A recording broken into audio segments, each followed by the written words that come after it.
With me, or who will be coming out shortly, is our FBI Denver Special Agent in Charge, Dean Phillips. And standing behind him, who will be available to answer any of your questions, is Executive Director Stan Hilke of the Colorado Department of Public Safety, Jeff Schrader, who is the Jefferson County Sheriff, John Camper, who is our CBI Director, and ATF Assistant Special Agent in Charge, Terry Henderson. SAC Phillips will provide you with an update on the case, and afterwards we will be available to take a few of your questions.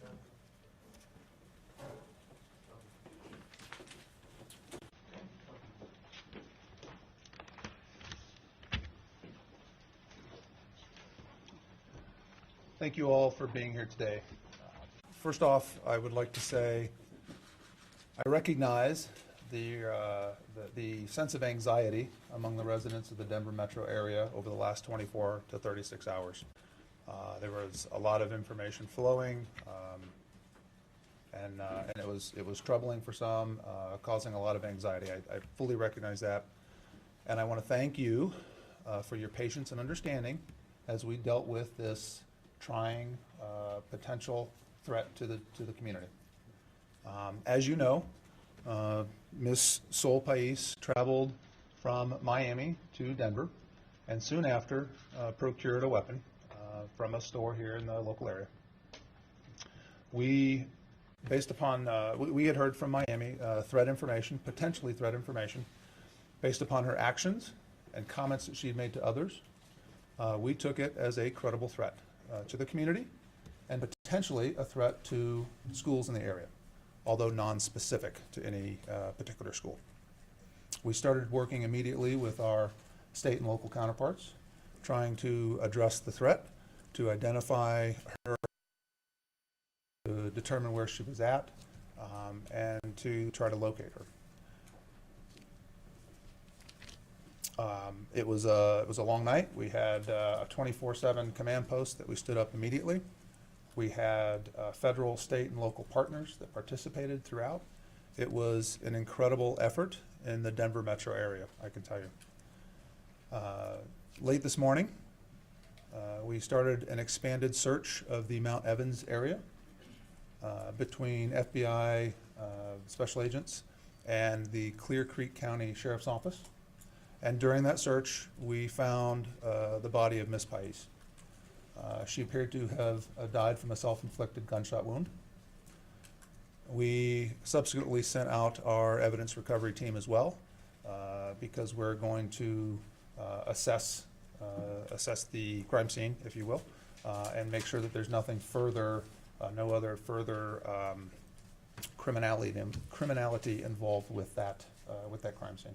At this point, it looks as if she was alone, that she took her own life with the weapon that she procured.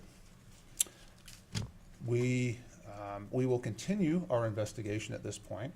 The reason we do that is we are trying to follow every lead, assess every social media outlet, everything that she may have done over the last several months to a year, to ensure that there are no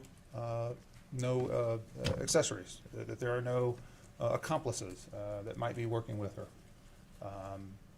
It's very important for us to ensure that there is no further threat to the Denver community. I would like to point out, I think it's very important for folks to recognize the law enforcement cooperation, the partnerships during this investigation, this trying 36 hours, was incredible. The federal partners, the state partners, the local partners all came together in an incredible manner and worked tirelessly to put this to bed. We were obviously concerned that there was a potential threat to the Denver metro area, but as residents of Denver metro, you should feel confident that your law enforcement community is protecting you and keeping you safe. So, I want to give special thanks to the FBI Miami Division for advising us and sending the lead to us yesterday morning. And I certainly want to thank all of our partners for their participation, some of which you see standing behind me, but this is certainly not all inclusive. And finally, I want to thank the public. Again, we put out BOLOs, we put out requests for tips, and there was tremendous response to that. We had a significant number of tips and leads that we followed up on. And it's the vigilance of the community, the cooperation with law enforcement that helps us keep our community safe. So thank you very much. Are there any questions? Yeah. Yes, sir. When did you learn she was up around the Mount Evans area, and how did you guys know that? She was last spotted in that area, and we were planning to do an expanded search, but we were waiting for visible light, conditions to allow us to get teams up in that area. When you say last spotted, was she spotted yesterday then up there? On Monday. Who spotted her? She was dropped off by a rent vehicle. What time did you find her, and is it too early to tell what time she killed herself? It's too early to tell right now. We are certainly bringing her body back to the medical examiner to do an autopsy. And our evidence response team will be out there to collect evidence to ensure that there's no other sign of foul play. But again, at this point, it appears that she took her own life. What Can time you tell did us you more find about her? the threats, please, when they came in and what the medium was? I'm sorry, you said the What time. time did you find her today? I think it was 10:30 to 10:40 timeframe. Yeah, if I recall right. Well, can you tell us more about the nature of the threats, when they came in and what the medium was? So it was really a combination of her actions and comments. She made several comments to folks that we obtained through interviews, comments that were troubling with regard to her infatuation with Columbine, the recognition that the Columbine anniversary is coming this weekend. Things like buying 3 one-way tickets in consecutive days, very unusual activity. She did that? She did. 3 all to Denver? Yes. So unusual activity that caused us great concern. That obviously we worked very quickly to identify and address. And were I've those heard from threats parents online, that- or were there were people she spoke with, were they also online, the threats? She had some online social media that we are obviously following up on to ensure, again, that there are no accomplices. But she did have verbal conversations with folks that we have interviewed in different divisions. I've heard from parents that say, and I quote, "My God, this is what one 18-year-old girl can do to an entire Front Range and 500,000 students or more." What do you say to people that say this was an overreach? As a parent, I would say thank you to the school system for protecting my child. What role did the driver play in your dissolve, investigation? girl? What role did the driver play in your investigation, and is that how you knew she was in the Mount Evans area, and why Mount Evans, to your knowledge? We don't know why that was the location for her choosing, but that was, the driver did help us obviously pinpoint the last known location. There Was are it a ride reports she share? had an online journal. Did you find such a journal online, and did you read it, and this is where it all came from? We've been combing all manner of her social media and obtaining, again, comments, statements, things that would lend credence to the fact that she was a potential concern.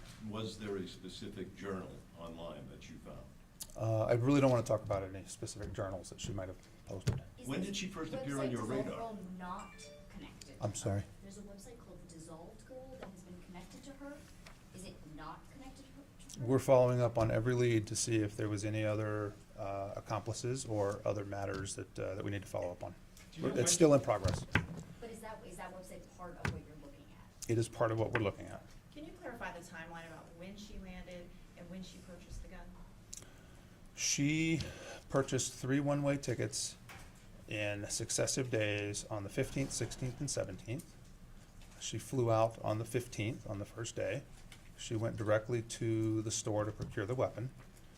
I want to say it was early in the day. There were concerns about her from the Miami locale when she was not around. Folks had conversations with local police department there. The local police department then notified the FBI yesterday morning in Miami, and Miami then notified us yesterday. Was there one school in particular that was ever a target target, or is that why all the schools were shut down, because you didn't know where the potential? We had no specific information on a targeted school. It was generalized potential threat information, and we were concerned about any particular schools. If Two she more had been questions. found alive, what potential charges could she have faced? Would this have been considered domestic terrorism? We have been working with the U.S. Attorney's Office and the District Attorney's Office to file appropriate charges. Did the person who dropped her off say that she had said anything before that driver left her at Mount Evans? No. All right, one more question. Agent, How did what you did know you she learn bought a about gun? her mental health status during this investigation? I'm sorry. What did you learn about her mental health status during this investigation? I'm not a psychologist, so I wouldn't have the professional ability to say anything. We knew that she was in contact with gun stores prior to her departure, and we went to the gun store and determined, in fact, that she procured a weapon. All right, we're going to conclude the press conference. Thank One you more very much. question. Was there an opportunity to flag the purchase of the gun, or was the timeline just not working that way? Or you didn't know? We didn't know she was a threat until after the weapon had been procured. All right, thanks, everybody. Thank you. Thank you. So, does anyone need names, clarification on the executives who are here? That question she was asking, I think a lot of us would like to know more about what you all have learned about her mental health status, just in terms of like prior, if she's ever been held before or anything like that. I don't know if that's something you all can share, maybe now or at some point. So that's a good question. Investigatively, that's something that's going to become known to us as we progress through this investigation. Just because we've had her deceased now, it doesn't mean that we don't continue on with the investigation.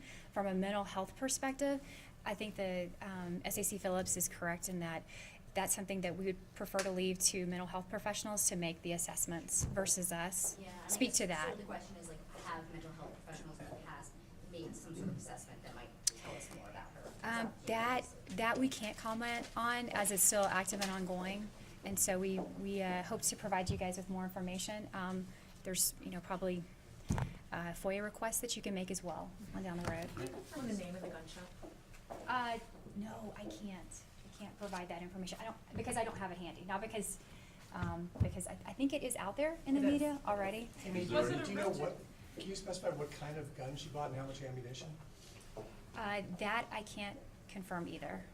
Okay. So that I have been focusing more on the media aspects of the case and not on. There's some things investigatively I'm not familiar with. I can't provide you a 100% accurate answer. So. And his My name is apologies. Phillips, is that right?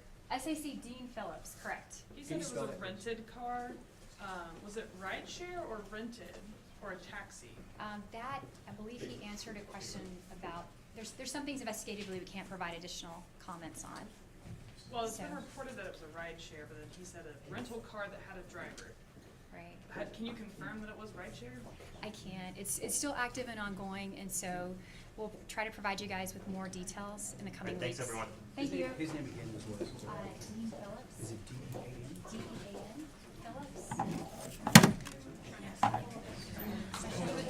I just want to make sure. Nice to meet you. Finally see you in person. Thank you for doing all this work. Just this. We try to answer more questions this time. That's my fault. Yeah, I'm just like, you guys were pulling, I didn't want you guys to.